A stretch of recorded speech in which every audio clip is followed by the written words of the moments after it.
इस कहानी को समझने के लिए कहानी का पहला और दूसरा भाग जरूर सुने। डेविल के ज़िंदगी में अब क्या होने वाला था ये सिर्फ छवि जानती थी। छवि ने ये क्यों किया, कैसे किया, कोई नहीं जानता था। आरव कमरे में बैठा सोच ही रहा था कि तभी दरवाज़ा खुला और छवि अंदर आ गई। छवि के आते ही आरव उस पर चिल्ला पड़ा, ये क्या किया है तुमने? तुम जानती भी हो डेविल कैसा इंसान है। छवि ने आरव से मुंह फेर कर कहा, जितना मैं उसे जान गई उतना तो तुम भी नहीं जानते आरव। आरव ने नासमझी से छवि को देखा, लेकिन तभी छवि ने दो आदमियों को अंदर बुलाया और आरव को खोलने के लिए कहा। आदमी आरव को खोलकर चले गए तो छवि आरव के पास आई और उसकी आंखों में आंखें डालकर बोली, चले जाओ यहाँ से और यहाँ कभी मत आना अब। आरव को छवि का ये रवैया समझ नहीं आया। वो कुछ बोलने को हुआ ही था कि छवि ने कहा, जानती हूँ, अवनी के बारे में पूछोगे तो बता दूँ वो तुमसे बहुत दूर जा चुकी है। मैं भी नहीं जानती कि वो कहाँ है। आरव, छवि तुम करना क्या चाहती हो? छवि, बस इस वक्त तुमसे कोई बहस नहीं करना चाहती। चले जाओ और जाते जाते ये सुन जाओ कि मैंने ये सब तुम्हारे लिए नहीं बल्कि अवनी के लिए किया है। आज तक तुमने अवनी से प्यार तो किया, लेकिन उसके लिए क्या किया?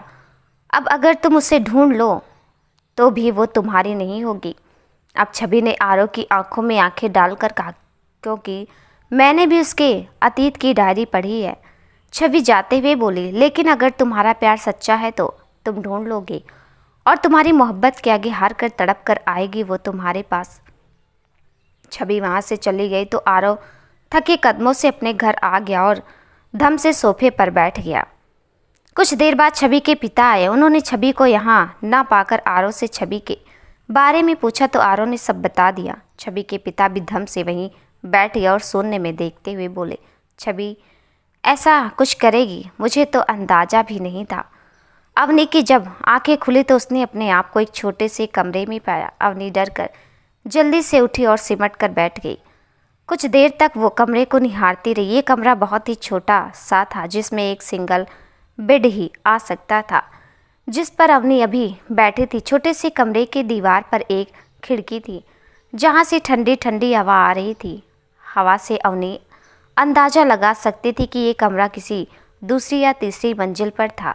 कमरे में एक और कुछ सामान था और पुराने ज़माने का दरवाज़ा। अवनी काफ़ी देर वहाँ बैठी रही। तभी उसके कमरे में एक बूढ़ी औरत आई तो अवनी अपनी जगह से खड़ी हो गई और बोली, आंटी मैं यहाँ कैसे आ गई? आज तो शादी थी ना मेरी। ये औरत वही थी जो डेविल के यहाँ अवनी का ध्यान रखती थी। औरत, बस यूँ समझ लो बेटी, अब तुम्हारी ज़िंदगी के सब दुख चले गए हैं। अब तुम यहाँ चैन की सांस ले सकती हो।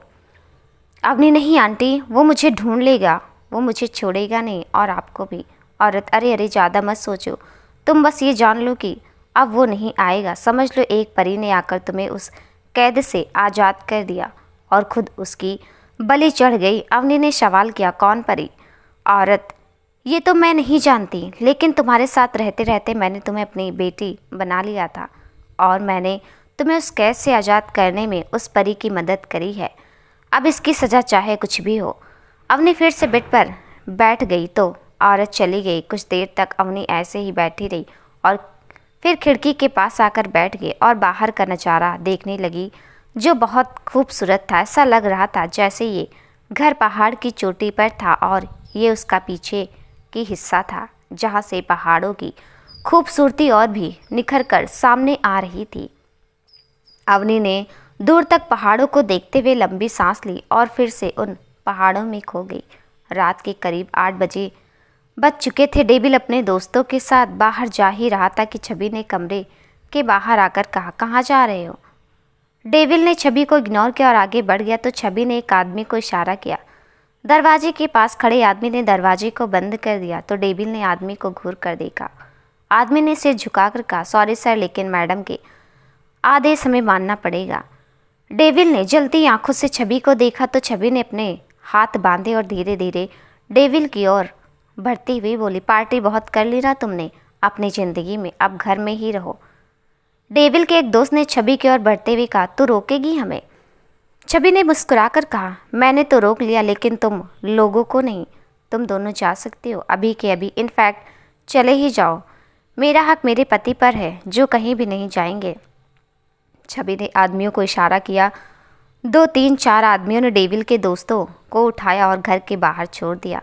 डेविल ने छवि को घूर कर देखा तो छवि ने जाते हुए कहा, साहब को बाहर मत जाने देना। डेविल जाने के लिए आगे बढ़ा, लेकिन गार्ड ने अपना हाथ आगे करके रोक दिया तो डेविल ने उसका हाथ हटा दिया और आगे बढ़ गया। तभी एक आदमी ने उसका हाथ पकड़कर कहा, सर हमें ज़बरदस्ती करने पर मजबूर ना करें। डेविल वहीं रुक गया और अपने मन को मारकर अपने कमरे में आ गया जहाँ छवि पहले से ही मौजूद थी। छवि बेड पर बैठे अपने फ़ोन में व्यस्त थी। डेविल ने जाकर छवि के हाथ से उसका फ़ोन छीनकर बेड पर फेंक दिया और बोला, चाहती क्या हो तुम? छवि ने उठकर झूमते हुए कहा, मैं चाहती हूँ तुम सुधर जाओ, अपने उन दोस्तों से दूर रहो जो तुम्हें बर्बाद कर रहे हैं। डेविल ने शांति से कहा, और मैं ऐसा ना करूँ तो? छवि, तो फिर जाओ अपने दोस्तों के पास, लेकिन जहाँ मत आना। डेविल, तुम ये सही नहीं कर रही हो लड़की। डेविल, छवि ने डेविल को बीच में रोकते हुए कहा, छवि नाम है मेरा, लड़की नहीं। डेविल गुस्से में, तुम मेरा फ़ायदा उठा रही हो छवि, और तुमने अवनी का फ़ायदा उठाया, उसका क्या? उसकी ज़िंदगी तुमने नर्क से भी बदतर बना दी, उसका क्या? अब डेविल एकदम चुपचाप हो गया और चुपचाप वहाँ से चला गया। उसके जाते ही छवि खुद से बोली, मैं तुम्हें सीधे रास्ते पर ला कर रहूँगी, डेविल से आकाश बनाऊँगी, लेकिन जो तुमने किया उसकी सज़ा तो तुम्हें मिलकर रहेगी। छवि ने डेविल से शादी कर ली थी। अब वो डेविल को सुधारना चाह रही थी, लेकिन क्या ये इतना आसान था? छवि ने सबसे पहले डेविल के दोनों दोस्तों को घर से बाहर कर दिया था। अब उसका पूरा फोकस डेविल पर था। आरव अब भी अपने कमरे में बैठा शून्य में तक रहा था। उसे अभी तक यकीन नहीं हो रहा था कि हमेशा उसके साथ रहने वाली छवि उसे बिना बताए इतना सब कर देगी। अनाया आरव के कमरे में आई और उसके कंधे पर हाथ रखकर बोली, खाना खा लीजिए भाई। आरव कुछ नहीं बोला तो अनाया ने गुस्से से मुंह फेर कर कहा, किसके बारे में सोच रहे हैं? उस धोखेबाज छवि के बारे में मत सोचिए भाई, वो बहुत चालू लड़की निकली। आरव एक झटके से खड़ा हो गया और बोला, मुझे अवनी को ढूंढना है। वो जहाँ कहीं भी है मैं उसे ढूंढ लूँगा। सही तो कहा था छवि ने, किया ही क्या है मैंने अवनी के लिए? सिर्फ एक तरफा प्यार करने से तो कुछ नहीं होता ना, उसे भी तो एहसास दिलाना पड़ता है कि हम उससे प्यार करते हैं, उसकी हिफाजत करनी पड़ती है, लेकिन मैंने तो कुछ भी नहीं किया। आरव ये कहकर वहाँ से चला गया। पीछे से अनाया बोलती रही, लेकिन आरव बिना सुने ही चला गया। अवनी अब भी उसी कमरे में बैठी थी। तभी रजिया, वही औरत जो अवनी को लेकर आई थी, कमरे में आई और बोली, चलो बेटी तुम्हारे लिए कुछ कपड़े और घर का कुछ सामान लेकर आते हैं। अवनी शांति से बाहर देखते हुए ही बोली, आप ले आइए ना आंटी, मेरा मन नहीं है कहीं भी जाने का। रजिया ने अवनी के सिर पर हाथ फेरते हुए कहा, कब तक खुद को अंदर बंद रखोगी? कभी ना कभी तो बाहर जाना ही है, तो क्यों ना आज से शुरुआत करी जाए। अवनी ने रजिया को खाली आंखों से देखते हुए कहा, उसने मेरी ज़िंदगी ख़त्म सी कर दी है आंटी, अब बाहर जाने में डर सा लगता है। रजिया, अब मना ना करना, चलो। अवनी रजिया के साथ बाहर आ गई तो देखा यहाँ सब कमरे छोटे छोटे ही थे। कोई पुरानी हवेली सी थी ये, जिसमें बहुत से छोटे छोटे कमरे थे, लेकिन साफ़ सफाई का बहुत ध्यान रखा गया था। यहाँ दोनों सीढ़ियों से नीचे आने लगी। सीढ़ियाँ भी छोटी सी थी, जिनमें केवल एक इंसान ही चल सकता था। कुछ देर बाद दोनों बाहर आ गई तो ठंडी ठंडी हवा ने अवनी के चेहरे को छुआ। अवनी को एक मीठी सी आज़ादी का एहसास हुआ। अवनी ने आंखें बंद करी और उसे महसूस करने लगी। रजिया ने अवनी के चेहरे पर हल्की सी मुस्कान देखी तो वो भी मुस्कुरा दी। रजिया ने हल्के से अवनी के कंधे पर हाथ रखकर कहा, चलें। अवनी ने आंखें खोली और मुस्कुराकर उनके साथ चल पड़ी। अवनी अपनी ज़िंदगी एक नए सिरे से शुरू करने जा रही थी, लेकिन अभी भी उसकी ज़िंदगी में एक तूफ़ान आना बाकी था जो उसे फिर से तोड़कर रखने वाला था। डेविल अपने घर में कभी इधर तो कभी उधर चक्कर लगाए जा रहा था। तभी छवि उसके पास आकर उसके माथे पर हाथ रखकर बोली, क्या हुआ, आपकी तबीयत तो ठीक है ना?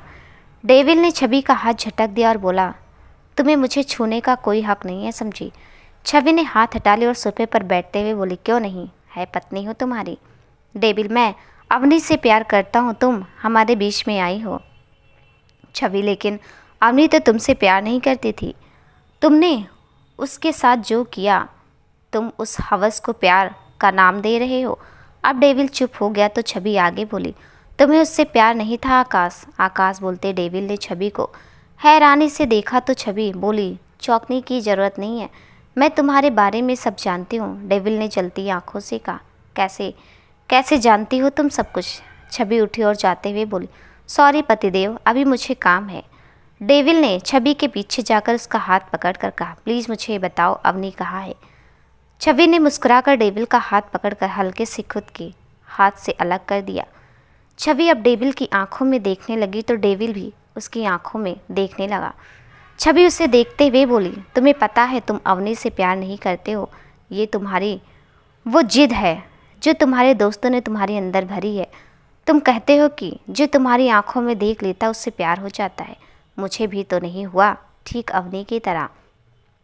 डेविल की नज़रें सिर्फ छवि की आंखों पर थी जो पल पल झपक रही थी और बहुत ही मासूम व प्यारी लग रही थी। डेविल उनमें खो रहा था, लेकिन तभी छवि वहाँ से हटते हुए बोली, तुम्हारी आंखें खूबसूरत है, लेकिन इतनी भी नहीं कि मैं इन्हें देख पिघल जाऊँ। छवि तो चली गई, लेकिन डेविल के सामने अब भी वो पलकें झपकती हुई दिखाई दे रही थी। डेविल काफ़ी देर तक वहाँ अकेले खड़ा रहा और छवि के पीछे चला गया। अवनी और रजिया ने लगभग सभी ज़रूरी सामान खरीद लिया था।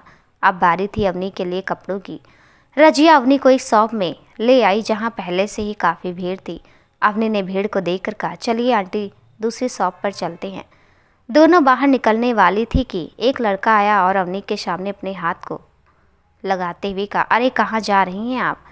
अवनी ने लड़के को देखा तो लड़के ने कहा, मैम आपको भीड़ से प्रॉब्लम है, अभी हटवा देते हैं।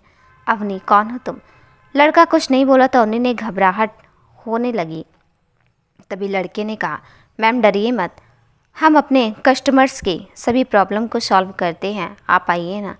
अवनी ने रजिया को देखा तो रजिया ने मुस्कुराकर कहा, अरे बेटी, ये मेरे जानकार हैं और मैंने इन्हें पहले ही खबर दे दी थी कि आज हम आने वाले हैं, इसलिए ये सब ऐसे कर रहे हैं। रजिया की बात सुनकर अवनी की सांस में सांस आई। वो कपड़े पसंद करने लगी और कुछ देर बाद घर आ गई।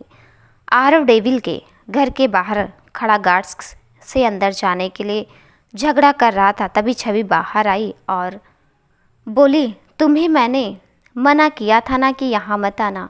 आरव ने दुखी मन से कहा, छवि तुम इतनी बदल कैसे गई, प्लीज़ मुझे बताओ अवनी कहाँ है। छवि ने अपनी कमर पर हाथ रखकर कहा, ओहो आरव, इतना अमीर बनने के बाद तो सब बदल ही जाते हैं ना, तो मैं भी बदल गई। और बात रही अवनी की तो मैं भी नहीं जानती कि वो कहाँ चली गई है। छवि ने जाते जाते गार्ड्स को कह दिया कि वे आरव को अंदर ना आने दे। आरव वहाँ से सीधे अपने ऑफिस आ गया और आंखें बंद करके बैठ गया। अवनी आज भी अपने उसी कमरे में बैठी दूर तक फैले पहाड़ों को देख रही थी। रजिया ने उसके कमरे में आकर प्लेट रखते हुए कहा, आखिर कब तक तुम ऐसे ही रहोगी बेटी, मैं चाहती हूँ कि तुम भी अपनी ज़िंदगी में आगे बढ़ो। अवनी ने रजिया को बिना देखे ही कहा, कौन अपनाएगा मुझे। अवनी के सवाल पर रजिया चुप हो गई तो अवनी ने आगे कहा, आप मुझे बताएं कि वो कौन लड़की थी जिसने मुझे उस कैद से आज़ाद करवाया। मुझे सब कुछ जानना है, प्लीज़ बताइए। रजिया ने लंबी सांस ली और बोली, मैं तो उसे नहीं जानती, लेकिन वो तुम्हें अच्छी तरह से जानती है। कोई दोस्त है उसका, वो तुमसे प्यार करता बताया। अवनी ने ये सुना तो उसे सीधे छवि को ध्यान आया। अवनी ने चौंक कर कहा, क्या, लेकिन उसने ऐसा क्यों किया। रजिया, क्योंकि वो तुम्हारे बारे में सब जानती है और तुम्हारे लिए उसने खुद को साहब जी के हाथों में सौंप दिया। अवनी खड़ी होकर रजिया के पास आ गई और उसका हाथ पकड़कर बोली, वो उसे नहीं छोड़ेगा, उसका हाल मुझसे भी बदतर कर देगा। आपको ऐसा नहीं करना चाहिए था। रजिया ने मुस्कुराकर अवनी के गाल पर हाथ रखकर कहा, वो बहुत बहादुर बच्ची है, साहब जी अब उसके साथ कुछ नहीं कर सकते हैं, क्योंकि मैंने उसे साहब जी के बारे में सब बता दिया जो सिर्फ़ और सिर्फ मैं जानती थी। अवनी खाली आंखों से रजिया को देखते हुए बोली, सब क्या सब बता दिया आपने। रजिया, आकाश साहब एक सच है जो सिर्फ मैं जानती हूँ, और वो ये है कि वो दिल के बुरे नहीं हैं, उनका दिल बहुत अच्छा है, लेकिन जब गुस्सा आता है तब वो कुछ ऐसा कर जाते हैं जो नहीं करना चाहिए। गुस्से में भी उनके दोस्त जो उन्हें करने के लिए कहते हैं वो ऐसा ही कर जाते हैं, क्योंकि वे बचपन से ही अकेले रहे हैं। माता पिता तो जब वो 5 साल के थे तभी एक्सीडेंट में मारे गए थे। उनके पिता उनके गुस्से को देख चुके थे, इसलिए उन्होंने अपनी सारी प्रॉपर्टी आकाश साहब जी की होने वाली पत्नी के नाम कर दी। ये बात सिर्फ मैं जानती थी। बचपन से मैंने ही उन्हें पाला है, लेकिन वो अपने दोस्तों में मशगूल रहे और वक्त के साथ साथ उनमें अपने दोस्तों के प्रति लगाव बढ़ता चला गया। अब जो भी वो लोग कहते, एक हुक्म पर सब कुछ आ जाता था। बस इसी वजह से वो ऐसे हो गए हैं। उनकी आंखें तो बचपन से ही प्यारी हैं, कोई भी देखे तो उन्हीं में खो जाए, लेकिन उनके दोस्त तो उनसे जलने लगे थे ना। इसलिए उन्होंने कहा था जो लड़की उनकी दीवानी नहीं होगी वो उससे ही शादी करेंगे। उन्होंने जो भी किया अपने दोस्तों के कहने पर किया। जब उनकी अच्छाई दिखती थी तब वो खुद के मन से करते थे, लेकिन जो भी बुरा काम होता वो उनके दोस्तों की मर्जी से होता था। अवनी चुपचाप सुने जा रही थी और रजिया बोले जा रही थी। अवनी को अब डेविल डेविल नहीं आकाश लगने लगा था। जो इंसान बचपन में ही अपने माता पिता को खो देता है वो इंसान ऐसा ही होता है, ये अवनी सोच रही थी। तभी रजिया आगे बोल पड़ी। रजिया, शादी वाले दिन वो बेबी जी आई थी मेकअप वालों के साथ। उन्होंने मुझसे बात की तो मैंने जल्दी से उनकी बात मान ली और उनको तैयार करवा कर मंडप में बैठा दिया था। उन्होंने आपको बेहोश करने के लिए कहा था, क्योंकि वो जानती थी कि आप नहीं जाओगे, इसलिए उन्होंने हम दोनों को ही मेकअप वाली लड़कियों के साथ भेज दिया था। मेरी जानकारी थी, इसलिए बिना कुछ चेक किए हैं मैं आपको वहाँ से ले आई। अवनी, तो क्या वो लड़की डेविल से लड़ पाएगी? रजिया, मुझे उन पर पूरा भरोसा है, तुम चिंता मत करो। अवनी अब कुछ नहीं बोली। वो फिर से अपनी जगह पर जाकर बैठ गई तो रजिया ने उसके कंधे पर हाथ रखकर कहा, तुम्हें उस लड़के से शादी कर लेनी चाहिए। अवनी ने शांति से कहा, नहीं, मैं आरव की ज़िंदगी खराब नहीं करना चाहती। मैं अपवित्र हो चुकी हूँ, अब उसकी ज़िंदगी में जाकर उसे कोई सज़ा नहीं देना चाहती हूँ। रजिया कुछ नहीं बोली, वो चुपचाप बाहर चली गई। डेविल सोफे पर बैठा बाहर जाने के लिए रास्ता सोच रहा था। तभी छवि आकर उसके सामने वाले सोफे पर बैठते हुए बोली, कितना भी सोच लीजिए आकाश साहब, आप बाहर तो नहीं जा सकते। डेविल ने चौंक कर और उसे गुस्से से कहा, तुम्हें कैसे पता मैं यही सोच रहा हूँ? छवि ने अब चाकू उठाते हुए कहा, सीधी सी बात है, आप घर में कैद है तो फिर बाहर जाने का ही सोच रहे होंगे। डेविल अब खड़ा हो गया और गुस्से से बोला, तुम चाहती क्या हो कि मैं तुम्हारे साथ वैसा ही सलूक करूं जैसा अवनी के साथ किया? छवि ने डेविल पर कोई ध्यान नहीं दिया। उसका पूरा ध्यान सेब काटने पर लगा था। उसने सेब का एक पीस खाते हुए कहा, वो तो तुम अब कर भी नहीं सकते, क्योंकि ना तो मैं अवनी हूँ और ना तुम अब डेविल हो। डेविल तो मैं हमेशा ही रहूँगा, तो मुझे बदल नहीं सकती। छवि डेविल के पास आकर उसके हाथ में सेब रखते हुए बोली, सोचिए, क्या अब आप डेविल हैं? छवि डेविल की आंखों में देखने लगी तो डेविल भी उसकी आंखों में देखने लगा। एक बार फिर आंखें मिली और डेविल छवि की आंखों में खो गया, लेकिन छवि पर कोई असर नहीं हुआ। उसने डेविल के हाथ में सेब को छोड़ते हुए कहा, खा लो, फ़ायदेमंद है आपके लिए। छवि ने आपके लिए पर जोर देते हुए कहा।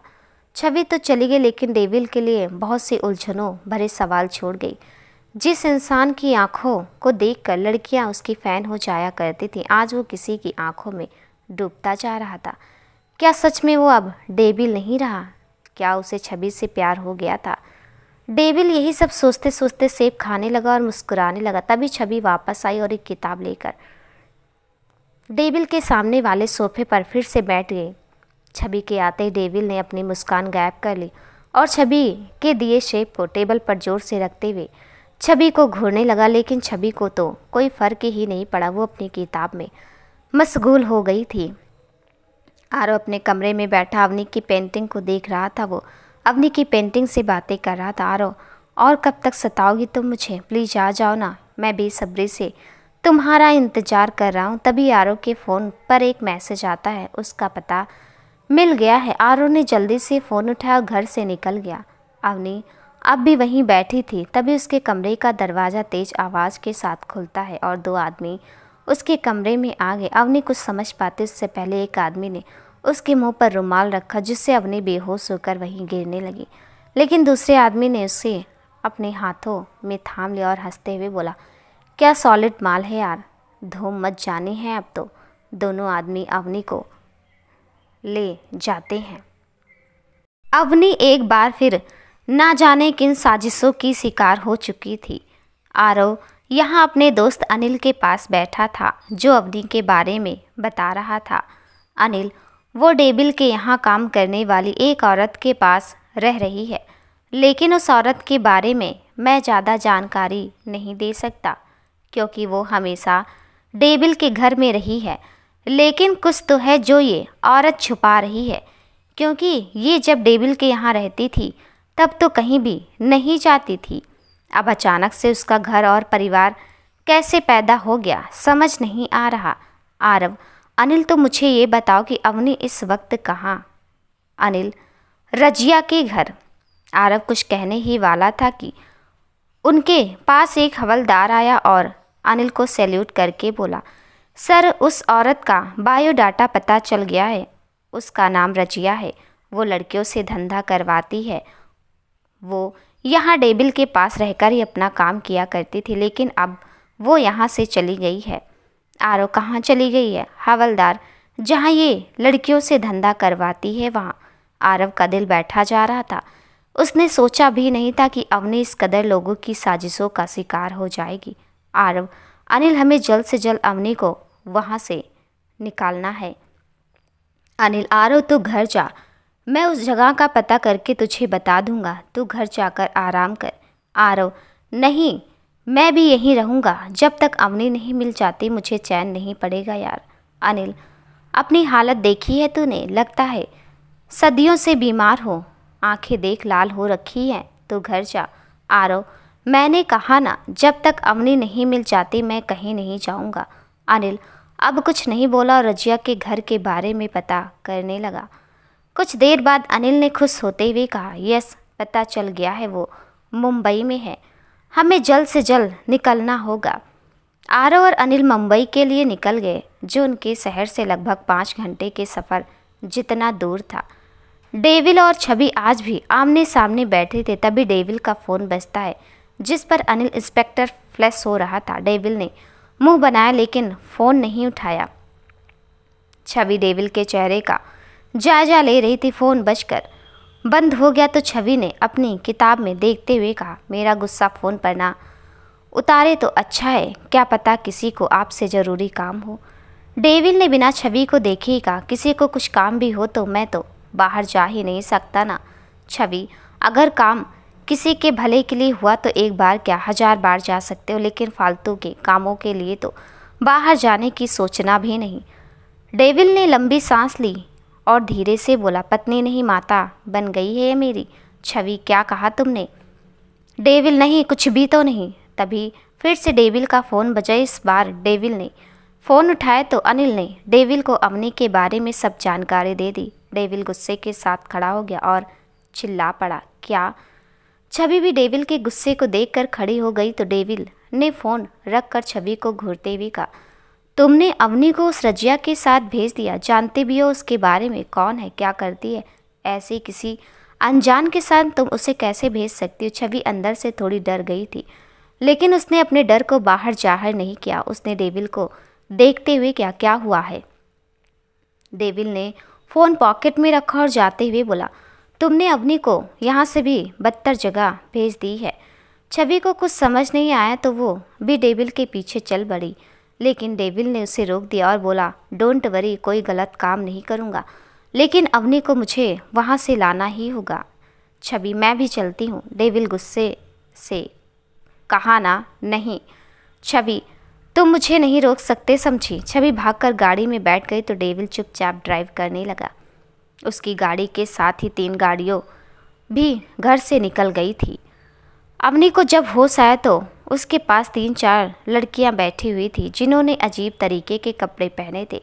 किसी ने सिर्फ ब्लाउज और पेटीकोट पहना था तो किसी ने सलवार कमीज पहना था। उनका जिस्म उनमें साफ दिखाई दे रहा था। अवनी उन सबके बीच में सिकुड़ कर बैठ गई और उन्हें डरी हुई आंखों से देखने लगी। एक लड़के ने अवनी के गाल को छूते हुए कहा, बहुत सॉफ्ट है यार ये तो।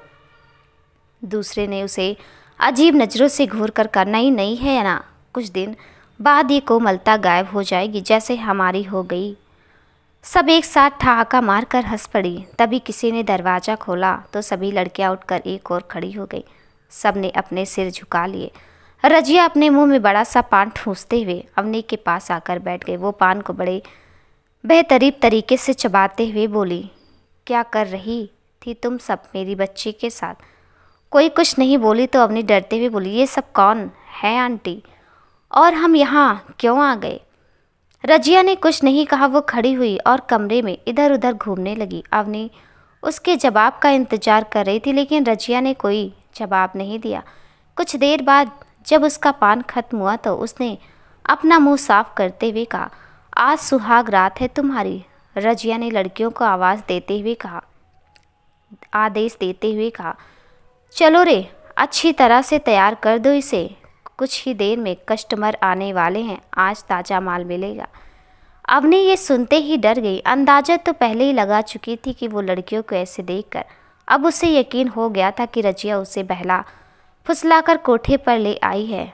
अवनी की आंखों से आंसू बह चले तो सभी लड़कियां जो कुछ देर पहले ठहाका लगाकर हंस रही थी वे अवनी के पास आकर बैठ गई और बारी बारी से अवनी को समझाने लगी। एक लड़की, रो मत बहन, शुरू में दर्द होगा लेकिन फिर आदत हो जाएगी उस दर्द की। दूसरी लड़की, हम भी तुम्हारी तरह ही यहाँ लाए गए हैं, अब यहीं होकर रह गए हैं। तीसरी लड़की, हम यहाँ से भाग भी नहीं सकते क्योंकि यहाँ से बाहर जाते ही ये लोग मार देते हैं। अवनी अंदर से पूरी तरह हिल गई थी। तभी एक लड़की अंदर आई और दरवाज़ा बंद करके सभी को अवनी को तैयार करने को कहने लगी। सभी लड़कियाँ खड़ी हो गई। एक लड़की ने अवनी को एक लहंगा दिया और उसे पहनने के लिए कहा, लेकिन अवनी ने ना में गर्दन हिला दी। तो दूसरी लड़की ने अवनी के कंधे पर हाथ रखकर कहा, मार खाने और खाने के लिए तड़पने से बेहतर है ये। अवनी को समझ में नहीं आ रहा था कि वो करे तो क्या करे, लेकिन तभी रजिया फिर से अंदर आई, लेकिन इस बार उसके साथ 3-4 आदमी थे जो बहुत बड़ी उम्र के थे, लगभग अवनी के पिता के जितने। रजिया देख लो, जो भी पसंद आए आज की उसी के साथ रंगीन करो। 3 आदमियों को नज़र सीधी अवनी पर पड़ी जो नज़र झुकाकर बैठी थी। तीनों ने उसकी और इशारा किया तो रजिया ने मुस्कुराकर कहा, लड़की एक खरीदार अनेक, आज ही लाई हूँ इसे अपने साथ। 3 आदमियों ने रजिया को अवनी के लिए मुँह मांगी कीमत देने के लिए कहा तो रजिया ने पान खा कर कहा, ठीक है, आज रात बारी बारी से ये तुम्हारी। अवनी डर से काँप रही थी, लेकिन वो कर भी क्या सकती थी। रजिया चली गई तो लड़कियों ने ज़बरदस्ती अवनी को तैयार किया और कमरे में छोड़कर चली गई। सब लड़कियों ने अवनी को तैयार कर दिया और बाहर चली गई थी। अवनी को दुल्हन का जोड़ा पहना दिया गया था, बिना शादी के ही। अवनी कमरे में अकेली बैठी रही। तभी दरवाज़ा खुला और एक आदमी अंदर आ गया। आदमी के आते ही अवनी सहम गई। वो काँपने लगी थी, लेकिन वो कर भी क्या सकती थी। आदमी अवनी की ओर बढ़ गया। आरव और अनिल को वहाँ पहुँचने में अभी 2 घंटे लगने वाले थे। अनिल गाड़ी चला रहा था, लेकिन आरव को तसल्ली नहीं हो रही थी। उसे लग रहा था कि अवनी के साथ कुछ गलत होने वाला है, इसलिए उसने अनिल से गाड़ी रोकने के लिए कहा और अब खुद गाड़ी चलाने लगा। वो बहुत स्पीड में गाड़ी चला रहा था। तभी उनके बराबर ही डेविल की गाड़ी भी आ गई थी। डेविल भी फुल स्पीड में गाड़ी चला रहा था। छवि ने आरव को देखा, लेकिन कुछ बोली नहीं। उसने आरव की ओर थम्स अप किया और आंखों के इशारे से बेस्ट ऑफ लक बोल दी, जिसे सिर्फ आरव समझ सकता था। दोनों गाड़ियाँ आगे पीछे थी और उनके पीछे भी कुछ और गाड़ियाँ थी जो सिर्फ और सिर्फ अवनी के लिए जा रही थी। रजिया मुँह में पान ठूंसे उन्हीं दोनों आदमियों से बात कर रही थी जो अपनी बारी का इंतजार कर रहे थे। रजिया, आज ताज़ा माल है, पैसे 2 गुने लगेंगे। आदमी, अरे पैसे की चिंता क्यों करती हो, पैसों की कोई कीमत नहीं है उसके आगे। ये बात कर ही रही थी कि वो आदमी जो अंदर गया था वो गुस्से में वहाँ आते हुए बोला, ए रजिया, ये क्या मजाक है, मैंने जिस लड़की पर हाथ रखा था मुझे वो ही चाहिए, उसके अलावा और नहीं चाहिए वहाँ। रजिया थूकते हुए बोली, अरे वही तो है वहाँ आदमी, वो तो है, लेकिन उसके साथ एक लड़की और है जो उसके साथ ही मेरे साथ सोना चाहती है। रजिया गुस्से से फुफकारते हुए बोली, किसकी इतनी हिम्मत की हमारे खिलाफ जाए। रजिया चल पड़ी तो तीनों आदमी भी उसके पीछे चल दिए। रजिया कमरे के बाहर आकर खड़ी हो गई। तभी उसने दरवाज़ा खटखटाया, लेकिन वो अंदर से बंद था। रजिया ने एक दो आदमियों को दरवाज़ा तोड़ने के लिए बुलाया। दो आदमी आए, वे दरवाज़ा तोड़ने लगे, लेकिन दरवाज़ा नहीं टूटा। रजिया ने चिल्लाकर सभी लड़कियों को आने के लिए कहा, लेकिन कोई नहीं आई। तो रजिया समझ गई कि सब लड़कियां इस कमरे के अंदर है और अंदर से दरवाजे के पास कुछ बड़ी वस्तु रख दी है ताकि दरवाज़ा टूटे ना। रजिया ने कुछ सोचा और फिर अचानक से बाहर की ओर भागी। बाहर आकर देखा तो जिस कमरे का दरवाज़ा बंद था उसकी बालकनी से कपड़े की बनी रस्सी लटकी थी। सिर्फ रस्सी थी, लड़कियां नहीं थी, चूँकि ये इलाका सुनसान था। यहाँ सिर्फ ये रजिया का घर था। शहर यहाँ से लगभग 2 किलोमीटर दूर था। यहाँ आने के लिए एक ही रास्ता था जो जंगल के बीचों बीच से आता था। दूसरा रास्ता था तो, लेकिन वो इतना डरावना था कि इंसान डर कर ही मर जाए, क्योंकि दूसरा रास्ता अंधेरे जंगल से होकर जाता था, जिसमें दिन में भी बहुत ही कम रोशनी आती थी। रजिया ने चिल्लाकर कहा, सबने धोखा दे दिया राजू, सब आदमियों को लेकर जा, ज़्यादा दूर नहीं जा सकती हैं वो सब। राजू रजिया के कहते ही आदमियों को लेकर शहर की ओर भाग पड़ा। रजिया अंदर आ गई और तख्त पर एक पैर लटका कर बैठ गई। तीनों आदमियों में से एक ने कहा, अरे जब लड़कियां संभाली नहीं जाती तो क्यों खोला है ये कोठा। रजिया कुछ नहीं बोली तो दूसरा आदमी बोला, लगता है वहाँ नौकरानी बने बने सब भूल गई है, वहाँ से ही कुछ काम करती थी, यहाँ आते ही तो तेरी सारी चिड़िया फुर्र हो गई। तीनों आदमी हंसने लगे तो रजिया ने तख्त पर रखे पैसे उठाकर उनके मुंह पर मारे और बोली, निकल जाओ यहाँ से। तीनों आदमियों ने तीखी हंसी हंसकर कहा, अरे रजिया बेगम तुम तो नाराज हो गई।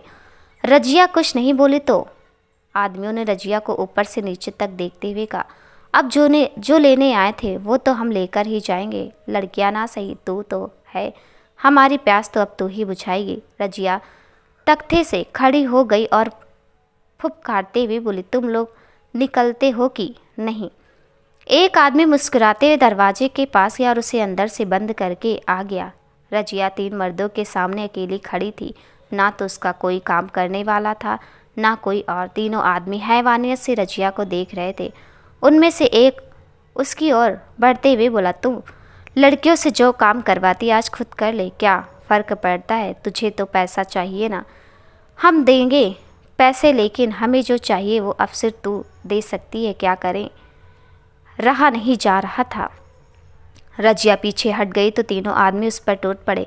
तीनों ने बारी बारी से रजिया के जिस्म को नोचा। हालांकि जो वो लेने आए थे वो तो नहीं मिला, लेकिन अब वे खाली हाथ भी तो नहीं जाना चाहते थे। तीनों जाने लगे तो रजिया ने बड़ी मुश्किल से उठते हुए कहा, मैं तुम तीनों को छोड़ूंगी नहीं। तीनों हंसते हुए एक साथ बोले, तू बचेगी तभी तो, वैसे भी कोठे वाली औरत के मरने पर कोई छानबीन भी नहीं करेगा। एक आदमी ने रजिया के तख्त पर रखी गन उठाई और बिना सोचे समझे रजिया पर चला दी। रजिया वहीं ढेर हो गई। अवनी सभी लड़कियों के साथ भागे जा रहे थे। तभी उनमें से एक लड़की ने कहा, हमें सीधे रास्ते से नहीं चलना चाहिए, उन लोगों को अभी तक पता लग चुका होगा, वो आते ही होंगे। सभी लड़कियों ने सहमति जताई और अंधेरे और घने जंगल में चली गई। मेन रास्ता जो घने जंगल के बीचों बीच पेड़ों को काट कर बनाया गया था वो भी जंगल से जुड़ा था, लेकिन वहाँ रोशनी थी। रजिया के भेजे गए लोगों ने लड़कियों को देख लिया था, वे भी उनके पीछे पीछे ही अपनी बंदूक निकाल कर घने जंगल में प्रवेश कर गए थे। सभी लड़कियों के साथ साथ अपने घने जंगल में चली गई थी। रजिया के आदमी लोग भी अपनी अपनी गन लेकर उनके पीछे चले गए थे। उसी जंगल से जो सड़क रजिया के घर तक जाती है उस पर आरव और डेविल दोनों की गाड़ियां चले जा रही थी। अवनी ने सभी लड़कियों को एक दूसरे का हाथ पकड़ने के लिए कहा। सभी ने एक दूसरे का हाथ पकड़ लिया ताकि अंधेरे में कोई इधर उधर ना जा पाए। रजिया का मेन आदमी जिसका नाम राजू था उसने सभी को आदेश दे दिया कि जहाँ कहीं भी हलचल हो वहीं गोली दाग दो, क्योंकि वे नहीं चाहते थे कि कोई भी लड़की यहाँ से जिंदा बचकर भागे। अवनी सबके साथ धीरे धीरे बढ़ रही थी। तभी एक गोली चली और उस गोली के चलने के साथ साथ ही लड़की की चीख उस घने काले और सुनसान जंगल में गूंज उठी थी। छवि को आवाज़ सुनाई दी तो उसने बाहर झांक कर देखा, लेकिन अंधेरे में कुछ दिखाई नहीं दिया। डेविल, छवि ने डेविल को बताया, लेकिन डेविल ने कोई रिएक्ट नहीं किया। वो बस जल्दी से जल्द अवनी के पास पहुंचना चाहता था। अवनी के साथ वाली एक लड़की को गोली लगी थी, जिससे उसकी चीख गूंज उठी थी। गोली उसके हाथ से छू कर निकली थी। अवनी और बाकी लड़कियां डर गई थी और एक जगह चुपचाप खड़ी हो गई। कुछ देर बाद वे आगे चली ही थी कि उनके चलते ही फिर से एक गोली चली, तो वे सब समझ गई कि गोलियां उन पर ही चल रही हैं। अब वे एक जगह से हिल नहीं सकती थी। सबने एक दूसरे का हाथ दबाया और आगे नहीं बढ़ी। लगातार गोलियां चलने से आरव ने गाड़ी रोकी और बाहर आ गया। अनिल भी बाहर आ गया, लेकिन डेविल ने गाड़ी नहीं रोकी, वो चला गया था। आरव, अनिल, मुझे यहाँ कुछ गड़बड़ लग रही है, क्या करें? अनिल, लगता है किसी को हमारी मदद की ज़रूरत है। आरव और अनिल टॉर्च लेकर घने जंगल की ओर बढ़ गए। अवनी सभी लड़कियों के साथ एक जगह बुत बनकर खड़ी थी, क्योंकि उनके थोड़ी सी हरकत से उनमें से किसी की भी जान जा सकती थी। आरव और अनिल धीरे धीरे बिल्कुल अवनी और बाकी सब लड़कियों के नज़दीक पहुंच गए थे। अब उन सब के बीच बराबर का फासला था। अगर आरव और अनिल थोड़ा सा और आगे बढ़ते तो उन पर गोलियां चलनी जायज़ थी, क्योंकि राजू भी उनसे बराबर की दूरी पर था। आरव ने आगे बढ़ने के लिए कदम उठाए, तभी अनिल ने उसके कंधे पर हाथ रखकर उसे रोक दिया। अनिल ने बिना आवाज़ किए एक लकड़ी उठाई और दूसरी ओर फेंक दी। लकड़ी गिरने की आवाज़ की तरफ गोलियां चलने लगी थी। उसी बीच अनिल और आरव ठीक लड़कियों के पास पहुंच गए। आरव ने अपनी फ़ोन की टॉर्च चलाई तो उसे सीधे अवनी का फेस दिखाई दिया। अवनी आरव को नहीं देख पा रही थी। उसे लग रहा था कि रजिया के भेजे आदमियों ने उन्हें पकड़ लिया, इसलिए उसके चेहरे पर साफ डर दिखाई दे रहा था। अवनी पीछे जाने को हुई तो आरव ने उसका हाथ पकड़कर अपनी ओर कर लिया। अवनी अपना हाथ खींचने लगी तो आरव ने फ़ोन की टॉर्च अपने चेहरे की ओर कर दी। अवनी को आरव का चेहरा दिखाई दिया तो वो आरव को देखती रही और फिर अचानक से आरव के सीने से लग गई। अवनी धीरे से बोली, प्लीज़ हेल्प। आरव ने अवनी को अपनी बाहों में कस लिया। अवनी के साथ साथ सभी लड़कियां भी आरव के आसपास खड़ी हो गई। तभी राजू और उसके आदमियों ने सब पर गन तानते हुए कहा, मिलन हो गया हो तो अब ऊपर जाने की तैयारी कर लो। सब आदमियों ने अपने अपने फ़ोन की टॉर्च जला ली, जिससे सबके चेहरे हल्के हल्के दिखाई देने लगे। आरव और अनिल सब लड़कियों के आगे खड़े हो गए तो राज बोला, अच्छा तो तुम पहले ऊपर जाओगे, चलो जैसे तुम्हारी मर्जी। राजू ने गन का ट्रिगर दबाने की कोशिश करी ही थी कि उसी के हाथ पर किसी ने गोली चला दी, जिससे उसी गन दूर जाकर गिर गई। सबने देखा तो एक और डेविल और छवि खड़े थे। डेविल ने अपनी गाड़ी की हेडलाइट जला दी, जिससे सब साफ दिखाई देने लगा था। राजू और उसके साथियों से गन लेकर अनिल ने उन सबको एक पेड़ से बांध दिया था।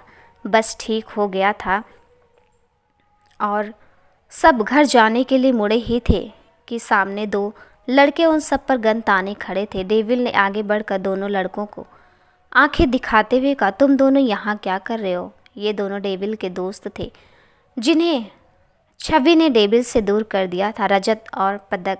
रजत, अरे यार, हमने सोचा आज सब यहाँ है तो हम भी आज इन सब का किस्सा ख़त्म कर देते हैं। डेविल, तुम दोनों यहाँ आए कैसे? पदक, जैसे तुम सब आए वैसे ही आ गए हम भी। जब तुम अपने घर से बाहर निकला था तब हम वहीं थे और बस तेरे पीछे पीछे आ गए। डेविल, गन नीचे कर, तुम दोनों कोई किसी पर गोली नहीं चलाएगा। रजत, नहीं डेविल, इन सबको आज मरना ही होगा और इस लड़की को सबसे पहले। रजत ने छवि को गन के पॉइंट पर रखते हुए कहा, ये देख सब सकते में आ गए थे। छवि पर गन तानते डेविल ने गुस्से से रजत को देखा, लेकिन रजत को कोई फर्क नहीं पड़ा। पदक, रजत गोली चला, ये कोई फिल्म नहीं है जो तू किसी के आने का इंतज़ार करेगा। रजत ने छवि पर गोली चला दी, लेकिन गोली छवि को ना लगकर डेविल के सीने में लगी, क्योंकि वो छवि के आगे आ गया था। डेविल छवि की ओर गिरने लगा तो छवि ने डेविल के सिर को अपनी गोद में रख लिया। डेविल के गोली लगते अनिल ने जल्दी से रजत और पदक पर गोली चला दी। दोनों के एक एक पैर में गोली लग चुकी थी, जिससे दोनों जमीन पर गिर गए और बेहोश हो गए। अनिल ने जल्दी से एम्बुलेंस को फ़ोन किया और साथ में वहाँ की पुलिस को भी खबर कर दी थी। सब डेविल को हॉस्पिटल ले कर गए, लेकिन डॉक्टर ने कहा कि वो उसे बचा नहीं सकते, क्योंकि गोली दिल के पास लगी और इन्फेक्शन हो गया है, जिससे उसका बचना मुश्किल है। सब डेविल के पास चले गए तो डेविल ने अवनी की ओर देखकर हाथ जोड़कर कहा, जाते जाते माफ़ी मांगना चाहता हूँ। जानता हूँ मेरे गुनाह की माफ़ी नहीं है, लेकिन फिर भी माफ़ी मांगना चाहता हूँ, क्योंकि और कुछ तो कर भी नहीं सकता। अवनी कुछ नहीं बोली तो डेविल ने उसका हाथ पकड़कर आरव के हाथ में दे दिया और चला गया। डेविल के मरते अनिल ने छवि की ओर देखकर कहा, छवि मैम आप रोएंगी नहीं, आपके पति की डेथ हो गई है।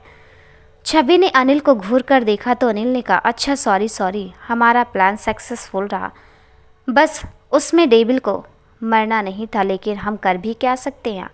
आरव दोनों को आंखें फाड़ कर देख रहा था, लेकिन दोनों का ही ध्यान आरव पर नहीं था। छवि ने अनिल के बाजू पर पंच मारते हुए कहा, तुम भी ना कब क्या बात करनी है पता ही नहीं है। आरव ने जल्दी से कहा, तुम दोनों एक दूसरे को जानते हो। छवि ने आरव की ओर देखा तो वो चुप हो गई। अनिल ने आरव को समझाते हुए कहा, आरव मैं तुम्हें बताने ही वाला था कि मैं और छवि। आरव ने आगे बढ़कर कहा, कब बताने वाला था और तू अनिल? वो बस अभी। आरव अभी रुक, तुझे मैं बताता हूँ। साले छुपा रुस्तम निकला तू तो। अवनी उन सबको देखकर मुस्कुरा उठी। अनिल, छवि और आरव, अवनी ने शादी कर ली और बाकी लड़कियों को भी उनकी ज़िंदगी में खुश रखने के लिए अपने घर पर ही रखा। रजत और पदक दोनों को उम्र कैद की सज़ा मिली। गोली लगने से दोनों को एक एक पैर को काटना पड़ा, जिससे अब वे दोनों लकड़ी के सहारे ही चलते थे। दोस्तों, आखिर डेविल को सज़ा मिल ही गई और उसके दोस्तों को भी। कहानी आपको कैसे लगी हमें कमेंट में ज़रूर बताइएगा। जो भी गलतियां हो गई हों प्लीज़ मुझे माफ़ कर दीजिएगा। मिलते हैं नई कहानी के साथ, तब तक के लिए नमस्कार।